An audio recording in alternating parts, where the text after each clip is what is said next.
Puji Tuhan, salam sejahtera di dalam kasih Tuhan kita Yesus Kristus.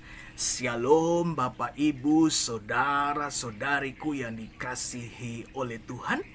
Setelah tadi kita memuji dan memuliakan nama Tuhan, serta menikmati keindahan dari hadirat Tuhan, tiba saatnya untuk kita merenungkan kebenaran firman Tuhan.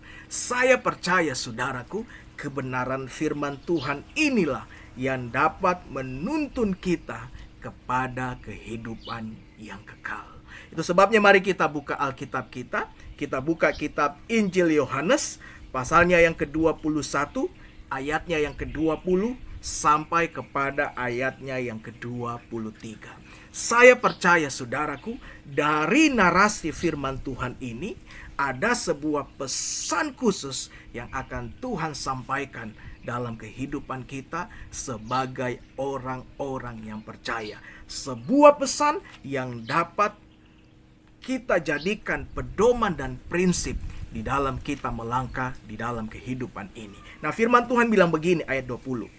Ketika Petrus berpaling, ia melihat bahwa murid yang dikasihi Yesus sedang mengikuti mereka, yaitu murid yang pada waktu mereka sedang makan bersama duduk dekat Yesus dan yang berkata, "Tuhan, siapakah dia yang akan menyerahkan engkau?" Ketika Petrus melihat murid itu, ia berkata kepada Yesus, "Tuhan, apakah yang akan terjadi dengan dia ini?" Jawab Yesus, "Jikalau aku menghendaki supaya ia tinggal hidup sampai aku datang, itu bukan urusanmu. Tetapi engkau, Petrus, ikutlah aku." Ayat 23, maka tersebarlah kabar di antara saudara-saudara itu bahwa murid itu tidak akan mati. Tetapi Yesus tidak mengatakan kepada Petrus bahwa murid itu tidak akan mati, melainkan, "Jikalau aku menghendaki supaya ia tinggal hidup sampai aku datang, itu bukan urusanmu."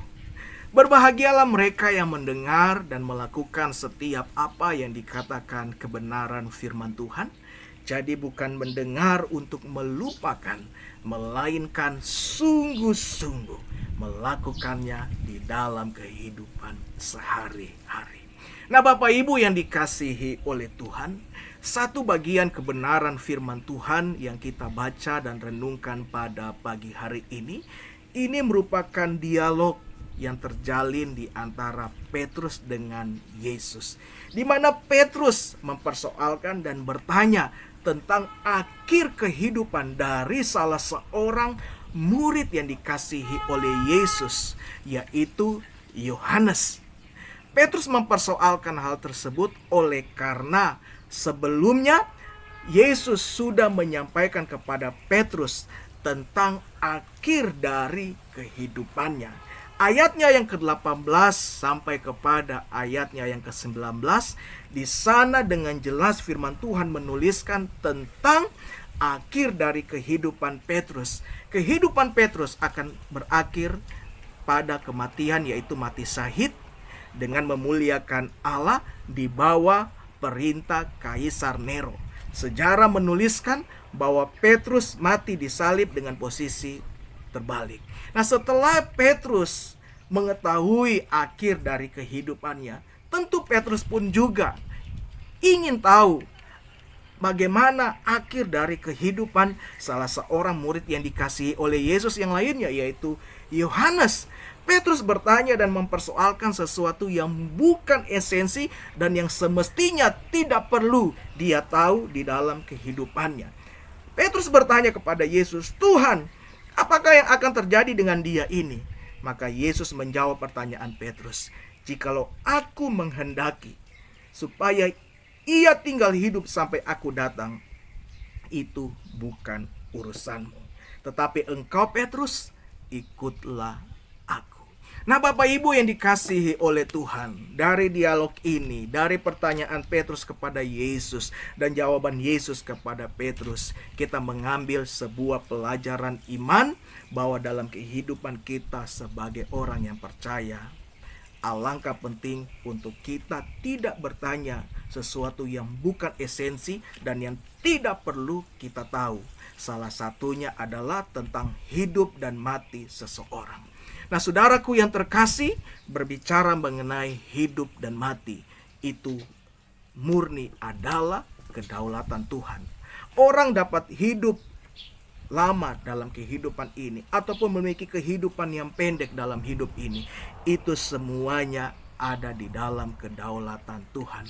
Yang menjadi bagian kita sebagai orang yang percaya adalah begini, mari kita lakukan bagian kita adalah mengikut Yesus, mengasihi Yesus, melakukan apa yang dikatakan Yesus, yaitu kebenaran firman Tuhan. Kita tidak perlu mempersoalkan mengenai kehidupan orang lain. Terkadang kita terlalu ribet di dalam kehidupan ini, saudaraku. Kita mempersoalkan, kita bertanya-tanya kepada Tuhan sesuatu yang bukan esensi. Terkadang kita bertanya, "Tuhan, orang itu jahat, orang itu jauh dari Tuhan, orang itu bejat kehidupannya, kenapa hidupnya lebih lama? Sedangkan orang yang sana hidupnya lebih baik, suka beramal, suka memberi, melakukan firman Tuhan, rajin aktif di gereja, rajin membantu pekerjaan Tuhan, tetapi kenapa hidupnya lebih pendek?" Itu adalah sebuah pertanyaan yang bukan esensi, saudara. Dan yang pasti, kalau ada orang yang dalam hidupnya jahat, jauh dari Tuhan, dan hidupnya lebih panjang, karena Tuhan masih memberikan kesempatan kepadanya untuk bertobat. Kenapa ada orang yang hidupnya pendek, sedangkan dia takut akan Tuhan, hidup baik, selalu beramal, suka memberi, suka membantu pekerjaan Tuhan? Karena begini, supaya tidak ada kesempatan dalam kehidupannya untuk jatuh ke dalam dosa.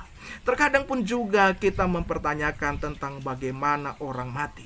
Ya kan? Orang itu baik, Pak. Orang itu suka beramal, tetapi kenapa dia mati dengan cara yang mengenaskan? Itu adalah sebuah pertanyaan yang bukan esensi, saudara. Yang terpenting adalah begini, yang esensi adalah begini, di mana orang itu berada setelah kematian. Jadi pertanyaan yang penting untuk kita bertanya dalam kehidupan ini bukan bagaimana cara orang itu mati, tetapi di mana dia berada setelah kematian. Saya percaya, saudaraku, orang yang percaya kepada Yesus sebagai Tuhan dan Juru Selamat, orang yang melakukan setiap apa yang dikatakan kebenaran firman Tuhan, orang yang mengerjakan anugerah keselamatannya dengan takut dan gentar, dialah orang yang memperoleh anugerah untuk berada di dalam kehidupan yang kekal. Itu sebabnya bagian kita sebagai orang yang percaya, Bapak Ibu yang terkasih, adalah mari kita tetap setia mengiring Tuhan. Amin. Melakukan setiap apa yang dikatakan kebenaran firman Tuhan, supaya sehingga Dia datang untuk kedua kali, Dia mendapati kita tetap setia dan kita memperoleh tempat ataupun bagian di dalam kerajaan sorga. Mari kita satu dalam doa. Terima kasih buat firman yang kembali hadir bagi kami. Berkati setiap orang yang percaya yang menyaksikan program ini. Di dalam nama Yesus, haleluya. Mari setiap kita sama-sama katakan amin. Tuhan Yesus memberkati kita. Haleluya.